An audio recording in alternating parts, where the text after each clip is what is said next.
রপ্তানি খাতকে সহায়তা দিতে চালু হয়েছিল শুল্কমুক্ত কাঁচামাল আমদানির এফওসি সুবিধা, কিন্তু সেই সুবিধায় এখন জালিয়াতি ও রাজস্ব ফাঁকির হাতিয়ার হয়ে উঠেছে।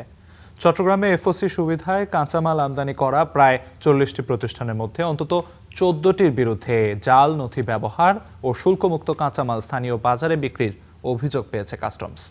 হারুনুর রশিদ ও পিয়াল ঘোষের ক্যামেরায় মামুনুর রশিদ অভির রিপোর্টে বিস্তারিত।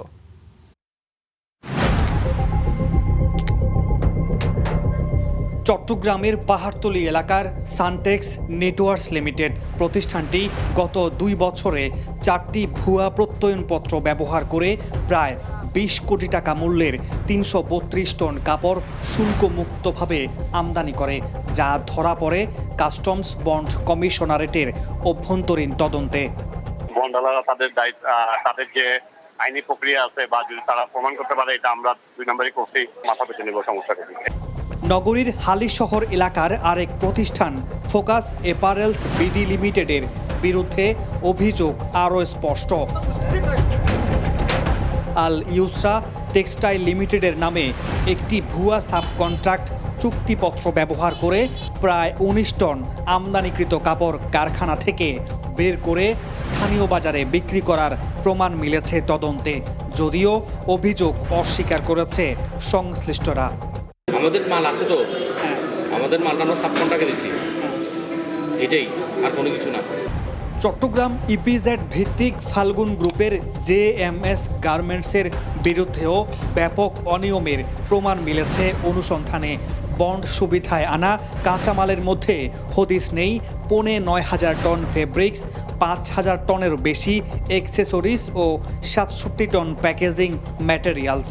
এগুলো বিক্রি করে দেয়া হয়েছে খোলা বাজারে। অনিয়ম এখানেই শেষ নয়। প্রতিষ্ঠানটি রপ্তানি আয়ের প্রায় 118 কোটি টাকা দেশে ফেরত আনেনি। এর আগে 2020 সালেও শুল্ক ফাঁকির অভিযোগে তাদের বিরুদ্ধে মামলা হয়। একই গ্রুপের আরেক প্রতিষ্ঠান মডেস্ট গার্মেন্টসের বিরুদ্ধেও শুল্ক ও কর ফাঁকির অভিযোগ আছে। এসব অভিযোগের বিষয়ে কথা বলার জন্য পাওয়া যায়নি প্রতিষ্ঠানের দায়িত্বশীল কাউকেই।